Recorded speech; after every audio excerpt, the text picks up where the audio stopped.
Assalamu alaikum friends, myself Aftab Abbasi and this is ADAT Academy. Welcome to ADAT Academy. Friends, जैसा कि हमने GK MCQs के लिए एक लेक्चर सीरीज़ का आगाज़ कर दिया है, ये आज का लेक्चर उस सीरीज़ का पार्ट 9 है जी। इससे पहले हमने 8 पार्ट्स अपलोड कर दिए हैं, उनकी लिंक आपको डिस्क्रिप्शन में मिल जाएगी। तो फ्रेंड्स, आज के लेक्चर का हमारा पहला पोर्शन है जी इस्लामियात एमसीक्यूज़। इस्लामियात एमसीक्यूज़ में हमारा पहला क्वेश्चन है जी, who was the in charge of keys of Kaaba in the reign of the holy prophet peace be upon him.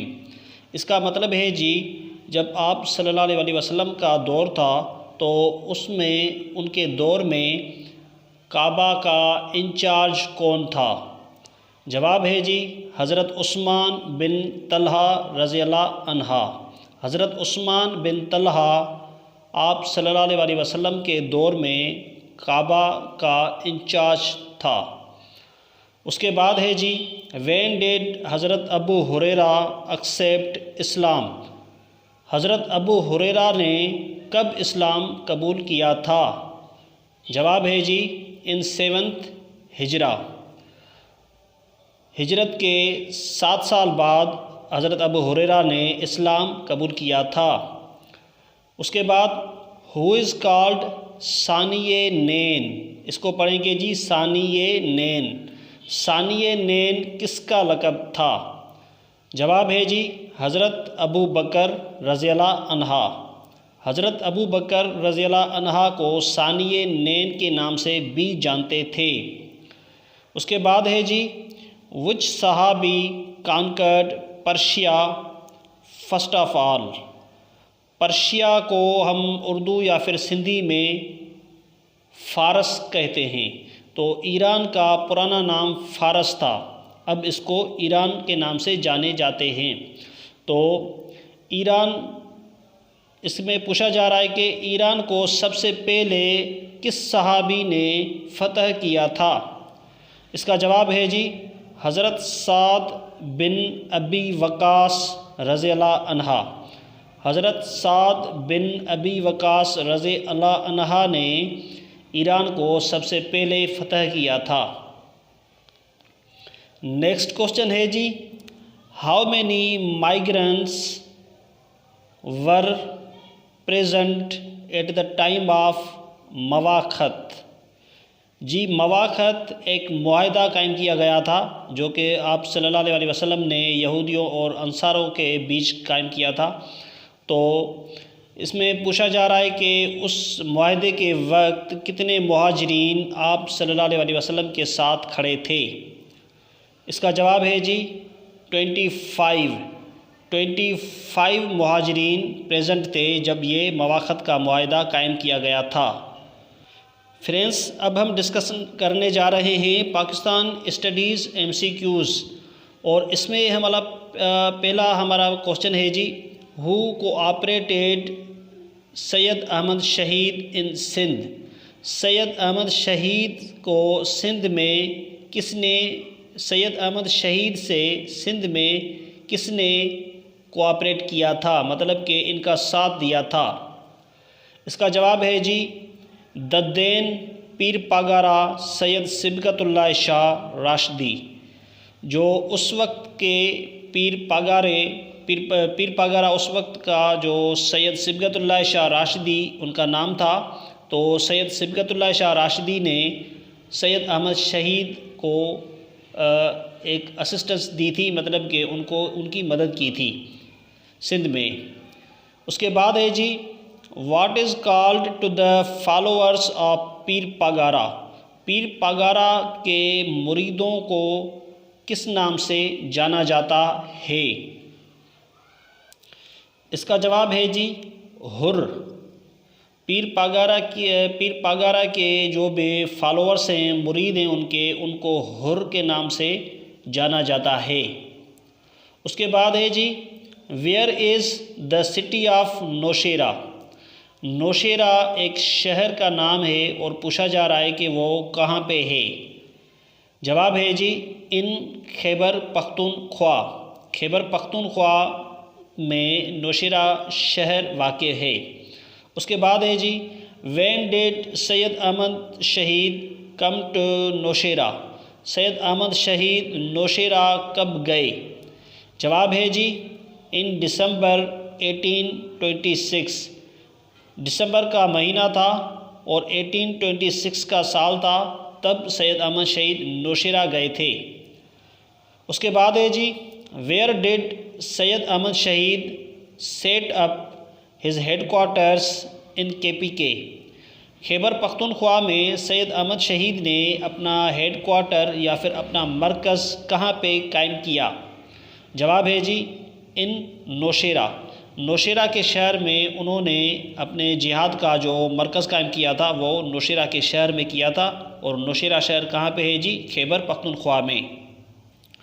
Friends, अब हम डिस्कस करेंगे GK MCQs।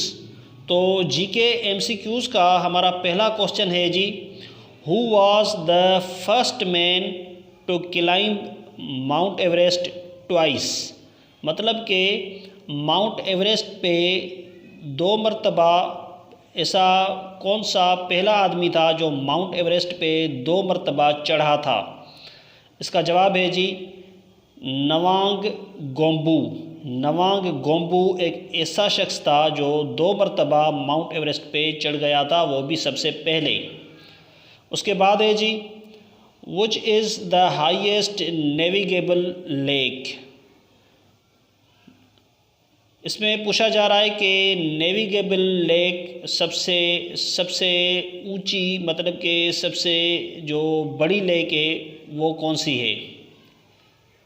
तो इसका जवाब है जी लेक टिटिकेका, या फिर आप ऐसा कह सकते हैं कि टिटिकेका लेक। टिटिकेका एक लेक है जो सबसे ऊंची लेक में से है। अच्छा फ्रेंड्स, इसमें हाईएस्ट का वर्ड इस्तेमाल हुआ है, मतलब कि ये सबसे बड़ी नहीं है। आपने कंफ्यूज नहीं होना कि ये सबसे लार्ज हो गई। लार्ज जो एरिया में सबसे बड़ी हो उसको हम लार्जेस्ट के नाम से जानेंगे, लेकिन ये हाईएस्ट है। हाईएस्ट मतलब कि ये ऊंचाई पर है सबसे।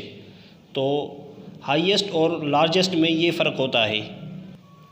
उसके बाद है जी which country developed the first seedless mango, वो कौन सा मुल्क था जिसने एक सीडलेस मैंगो सबसे पहले बनाया था?